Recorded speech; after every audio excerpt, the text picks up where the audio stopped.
Senhoras e senhores, menininhos e menininhas, Zezinhos e Zezinhas. Hoje eu mudei, hein? Eu sou o Rafael Baltresca. Esse aqui é mais um Balcast.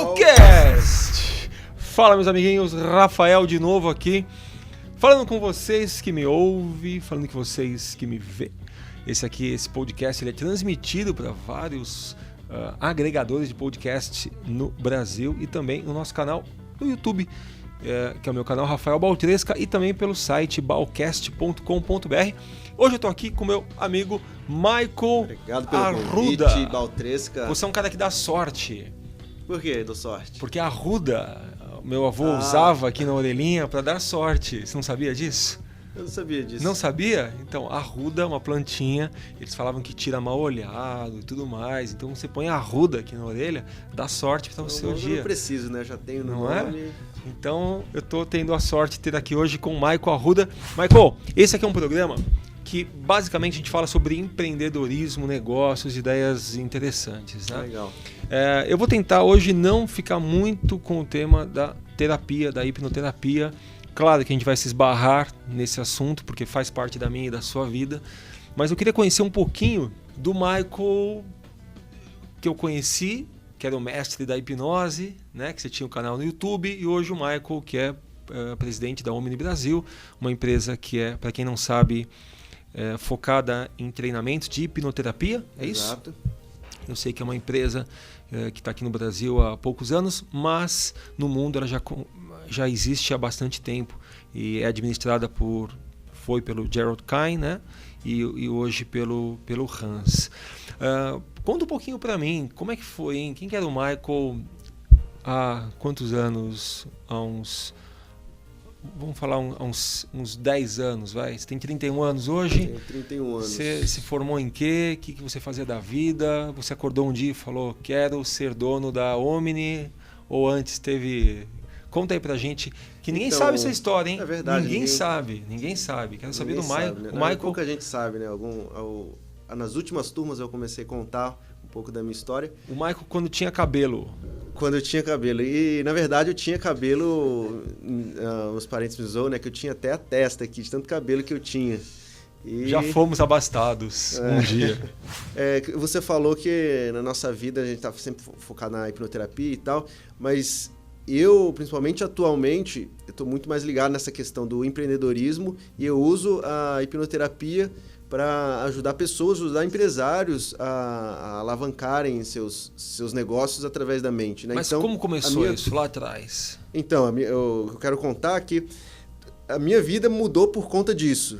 Então, eu comecei na hipnose bem novinho, como um hobby, tentando conquistar uma garota, né, com 13 anos de idade, mas essa história aí fica para outra hora. 13? 13 anos. 13 anos. Começou a hipnose com 13 anos? Porque... Não, tem que contar. Tem que contar. A Rafa não vai ouvir a gente. Então vamos contar. Tá bom, sem detalhes sórdidos, vai, vamos lá. Sem detalhes. Mas não tem nada demais, não. Que quando eu era começando a adolescência ali, né, 13 anos de idade, era um cara que tinha aquele nível de timidez, com medo de falar com qualquer garota. Mesmo aquelas que eram da minha turma, né? E eu estava meio apaixonado por uma menina que era de outra turma. E eu falei, ela nem sabia que eu existia, né? Que eu não falava com ninguém. Eu falei, bom, é uma forma de chamar a atenção dela, aprender a fazer hipnose. Aí eu começo a hipnotizar as pessoas na escola, eu viro o garoto mais popular da escola e ela vai ver que eu existo e vai me querer. É uma boa tática. É uma boa tática. Só que há quase 20 anos atrás, né, ninguém pensava nisso, ninguém pensava em hipnose, né? Mas de onde que veio isso? Quando eu tinha 8 anos de idade só, o meu irmão mais velho, eu tenho um irmão 8 anos mais velho que eu, ele começou a estudar hipnose também. E aí um dia eu brincando lá no meu prédio, eu vi um grupinho de pessoas ali, uns rindo, outros chorando, e meu irmão saindo ali do meio, e eu perguntei pro meu colega, o que tá acontecendo ali? Aí ele falou, seu irmão, ele tá fazendo hipnose, fez a menina ver o ídolo dele. E eu vi aquele grupo ali, achando meu irmão o máximo, então ali a sementinha da hipnose estava plantada em mim, e aos 13 anos começou a florescer. E aí eu comecei a estudar com os livros antigos e tal. só que só no livro ali não deu muito certo, não era tão simples quanto parecia na época. Mas aí ficou meu sonho ali de querer continuar a aprender e ali eu comecei. Só que ao mesmo tempo, nesse período, foi quando... E como qualquer pré-adolescente, né, eu acreditava que a vida perfeita era uma questão de tempo, que ia acabar a escola, fazer uma faculdade, depois ia arrumar um emprego perfeito, ganhar um bom dinheiro e estava tudo bem. Só que essa crença não durou muito tempo, porque nesse período a gente descobriu que minha mãe estava com câncer de mama. E aí foi um impacto para toda a família, assim. Só que com o suporte do meu pai, que era muito presente, a gente superou, deu tudo certo. Só que 4 anos depois teve outro abalo, que foi quando o meu pai faleceu. Ele sofreu um infarto, faleceu praticamente nos braços da minha mãe. Você tinha 17? Aí eu tinha 18 quando ele anos. Faleceu. E você fazia faculdade, fazia colegial? Não. Qual foi a sua... Então, nessa época eu estava estudando para... Eu queria ser um pianista, né? O meu sonho era ser pianista, eu tocava piano desde pequeno. E aí eu comecei a estudar, teve bastante influência do meu pai, assim, meu pai era militar, né? E ele falava, olha, é melhor arrumar um negócio seguro, deixar isso como hobby. Mas eu me foquei naquilo ali, não, quero isso. Aí eles apoiaram. E até que aí nessa época eu estava estudando com um dos melhores professores de piano no Brasil, que os alunos dele hoje são tudo concertistas na Europa, e meu pai bancando ali, e aquele era meu sonho. Só que aí quando ele faleceu, e além de todo abalo emocional que a gente passou, eu não tinha mais a condição de continuar estudando música, né? Porque eu tinha que viajar, morava no Espírito Santo na época, tinha que viajar pro Rio de Janeiro ali 2 vezes por mês, quase. E minha mãe era psicóloga, só com a renda dela e tudo, a gente não teria essa condição. E nesse momento eu fiquei revoltado com a vida, né? Que eu pensava, por que tem pessoas que têm tem uma abundância financeira para várias coisas e eu só quero realizar uma coisa que eu gosto, ser um músico, e não tenho condição para isso. E nesse momento que eu entrei nessa área mais empreendedora, que eu comecei a buscar autores como Napoleon Hill, T. Harv Eker, Robert Kiyosaki, comecei a ler livros, pessoas assim, biografias de pessoas de sucesso, e vi que realmente as pessoas de sucesso tinham padrões mentais diferentes, né, do que pessoas medíocres em termos financeiros. E nesse momento eu fiquei empolgado com esse novo conhecimento que estava adquirindo. Foi quando eu conversei com minha mãe e falei, não, mãe, eu vou...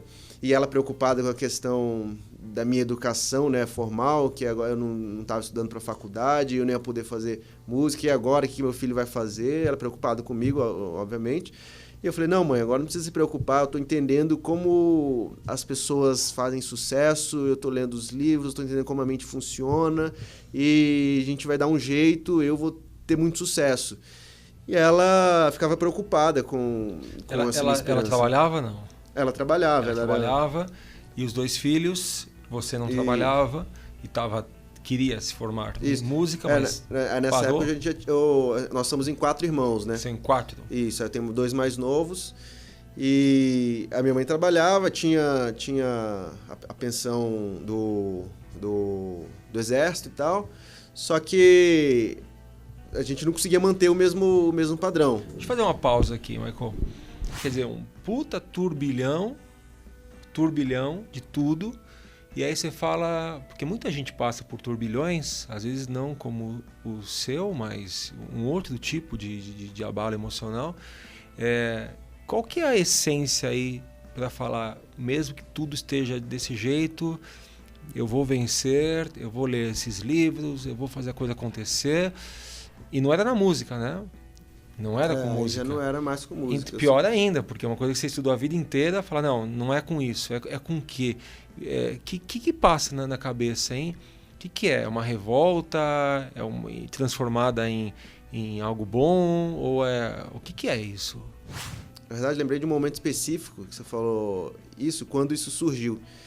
que aí depois da morte do meu pai, veio, obviamente, as pessoas visitarem e tal, aí veio um amigo meu visitar, que ele tinha 18 anos, e ele foi lá com um carro que ele tinha acabado de ganhar do pai dele, um carro zero, que o pai dele era muito rico, e aí eu fiquei...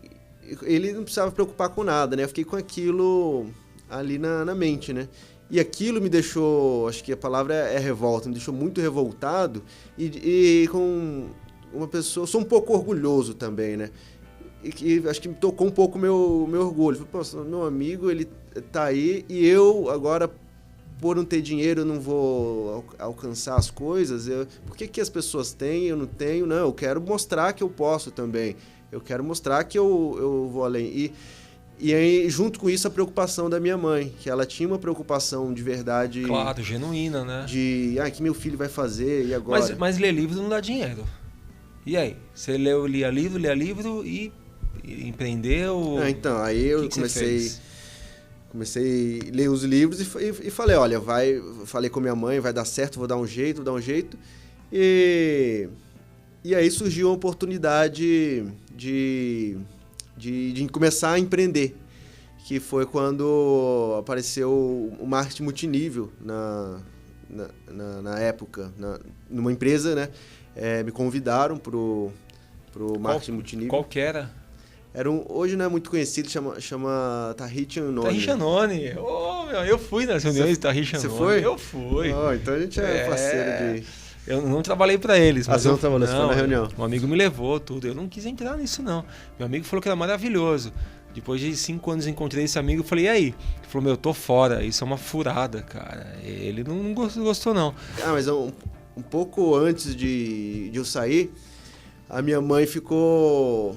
Por conta da morte do meu pai, ela estava muito abalada e tal. Aí o câncer acabou retornando e 1 ano depois ela faleceu também. Depois de 1 ano do seu pai? Depois de 1 ano do meu pai ter falecido.